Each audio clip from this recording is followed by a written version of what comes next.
জনপ্রিয় ইসলামী বক্তা মাওলানা doctor Mizanur Rahman আজহারীর Facebook পেজের রিচ কমিয়ে দিয়েছে ফেসবুক কর্তৃপক্ষ। ভবিষ্যতে নীতিমালা লঙ্ঘন হলে তার পেজ পুরোপুরি হারিয়ে যেতে পারে বলে সতর্কতা বার্তা দিয়েছে ফেসবুক। আজহারী বলছেন এটি তার ধর্মীয় দাওয়া প্রচারে বড় বাধা তৈরি করেছে। 28 জানুয়ারি নিজের ভেরিফাইড ফেসবুক পেজে এক স্ট্যাটাস দেন আজহারী। স্ট্যাটাসে তিনি জানান, প্রায় 6 মাস আগের একটি পোস্টের কারণে তার পেজের ওপর নতুন করে রেস্ট্রিকশন দেওয়া হয়েছে।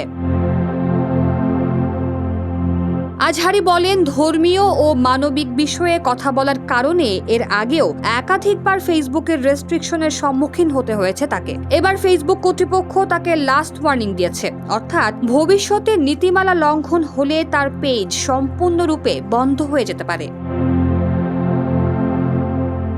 আজহারী তার পোস্টে উল্লেখ করেন, নির্যাতিত মুসলিমদের পক্ষে কথা বলা এবং স্পর্শকাতর বিষয়ে শক্ত অবস্থান নেওয়ার কারণেই তার পোস্টগুলো ফেসবুকের নজরে আসে। তিনি বলেন, কৃত্রিম বুদ্ধিমত্তার কঠোর নজরদারির কারণে এখন আর সহজে ফেসবুকের চোখ ফাঁকি দেওয়া সম্ভব নয়। ফলে ধর্মীয় দাওয়াহ প্রচারে এই বড় প্ল্যাটফর্মটি হারানোর ঝুঁকি বাড়ছে। আজহারী আরও বলেন, অনেকে চান আমরা সবকিছু নিয়ে সরাসরি কথা বলি, কিন্তু বাস্তবতা হলো আমাদেরও অনেক সীমাবদ্ধতা রয়েছে।